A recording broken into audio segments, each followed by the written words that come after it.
Olá pessoal, tudo bem? Sejam bem-vindos a mais uma videoaula de Geografia. Eu sou o professor Joaci e hoje nós vamos falar sobre os Estados Unidos da América.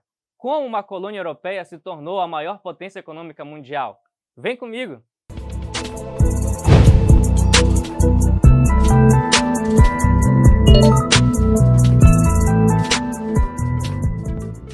Pois bem, pessoal, se nós formos contabilizar, verificaremos que os Estados Unidos, em menos de 4 séculos, se tornaram a maior potência econômica mundial. E se a gente for analisar, eles eram apenas colônias inglesas, ok? Aliás, colônias inglesas porque eram 13 colônias que foram povoadas, né? E onde ficam essas 13 colônias? Pessoal, essas 13 colônias se localizam na costa do Atlântico Norte.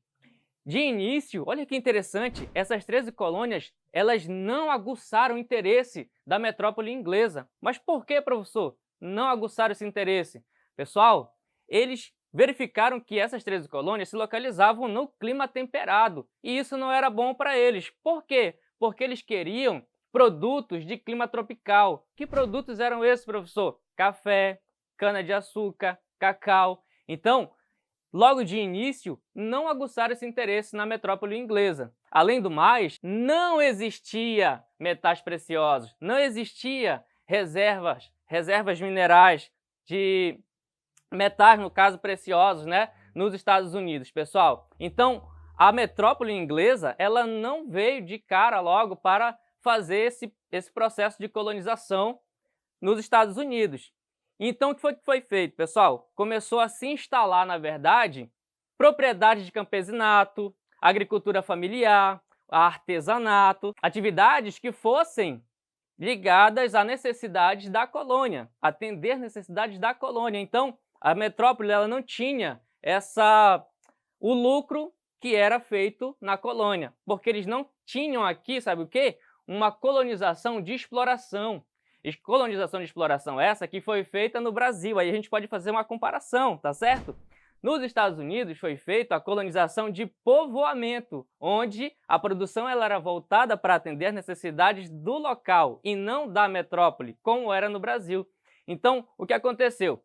A gente pode verificar que esse tipo de colonização veio logo desenvolvendo o território estadunidense, tá certo, pessoal? Então, a gente verifica também no seguinte, a efetiva ocupação, a efetiva colonização dos Estados Unidos, ela vai ocorrer principalmente em 1776, com o processo de independência. Estando ali já as 13 colônias sendo já desenvolvidas, né, digamos assim, começou a expansão para o oeste. Inclusive, nós conhecemos essa expansão para o oeste como Marcha para o Oeste, ok? Ou, né, como a gente ouve falar nos livros, no caso em inglês, nos próprios livros também, eles trazem o Far West, ok? Que é justamente o que a gente conhece como faroeste, beleza? Que era justamente essa marcha para o oeste, onde os Estados Unidos eles iriam cada vez mais acrescentar novas áreas, né, para o oeste. Para que eles queriam essas novas áreas, professor? Para justamente aumentar suas práticas de atividades agrícolas. Aumentando essas práticas de atividades agrícolas, eles iriam aumentar a dinâmica, eles iam fazer com que o setor financeiro dos Estados Unidos ele ficasse mais dinâmico. Mas como é que eles conquistaram essas terras para o oeste?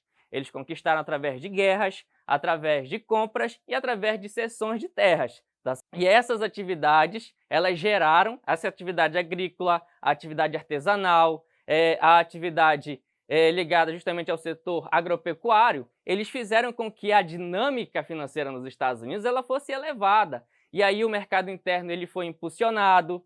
Tudo isso contribuiu para que fosse armazenado um capital maior, né, para que as primeiras fábricas nos Estados Unidos começassem a surgir. Surgindo as primeiras fábricas nos Estados Unidos, o que é que aconteceu? O desenvolvimento industrial ele foi impulsionado, tá certo? Então nós começamos a ter aí esse desenvolvimento industrial dos Estados Unidos. Perfeito, pessoal? Então, a partir disso, né, os Estados Unidos começam, então, esse dinamismo financeiro que vai elevar ele a ser essa grande potência que nós conhecemos hoje. Mas a gente vai falar um pouco mais de outros fatores que fizeram com que os Estados Unidos se tornassem essa grande potência. Antes disso, é interessante a gente também observar a parte física dos Estados Unidos, ok? A localização. Por exemplo, os Estados Unidos se localizam totalmente acima do Trópico de Câncer, beleza? E os Estados Unidos é considerado o quarto lugar no ranking em relação à extensão de terras contínuas e descontínuas. Aí você vai dizer assim, professor, terras descontínuas? Como assim, né? Pessoal, é que o Havaí e o Alasca, eles não estão integrados no território dos outros estados dos Estados Unidos, ok? Lembrando que os Estados Unidos é composto hoje por 50 estados e tem uma população aproximada de 328 milhões de habitantes, isso em 2019. E se a gente for fazer só para a gente fazer a referência da bandeira, ligando o que a gente já comentou, se a gente for verificar a bandeira, nós temos lá o seguinte, 13 faixas na horizontal, né? 13 faixas na horizontal e 50 estrelas na bandeira dos Estados Unidos. O que isso significa, professor? Significa que as 50 estrelas que tem na bandeira lá simbolizam os 50 estados dos Estados Unidos. E as 13 faixas horizontais simbolizam as 13 colônias. Olha como toda a simbologia da bandeira dos Estados Unidos está ligada com a própria história dos Estados Unidos, tá certo? Mas, professor, quais foram então os fatores históricos ou os fatos históricos que fizeram os Estados Unidos a se tornar aí essa maior potência econômica mundial hoje? Vou citar 2 fatos históricos.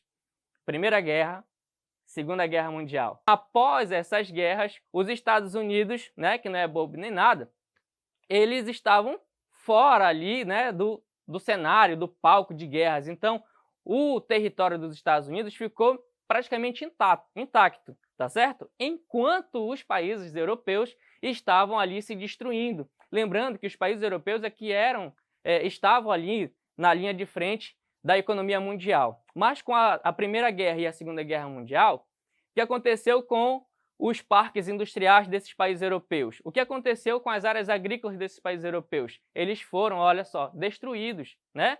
E aí quem é que estava à frente? Quem é que estava, então, produzindo tanto manufaturas quanto atividade industrial? Aliás, atividade agrícola. Eram os Estados Unidos. Então, esses países que se enfraqueceram após a Segunda Guerra Mundial começaram a importar produtos dos Estados Unidos. E aí, o que acontece? Os Estados Unidos recebendo dinheiro e os países europeus enfraquecidos por causa do setor industrial destruído e por causa da atividade agrícola parada também. E o que aconteceu? Os Estados Unidos, né, como um ato de solidariedade para a reconstrução dos países europeus, ele começou a financiar, começou a dar empréstimos para esses países europeus. Esses países europeus, então, se endividaram com os Estados Unidos, aumentando ainda mais a sua subordinação ao território estadunidense. Tá certo, pessoal? E a partir disso, então, os Estados Unidos se mantiveram como a maior potência econômica mundial. Tá certo, pessoal? Pessoal, na próxima aula a gente vai falar um pouco mais sobre essa superpotência mundial, tá certo? Falando um pouco sobre as suas características físicas, beleza? Eu espero você na próxima aula. Valeu!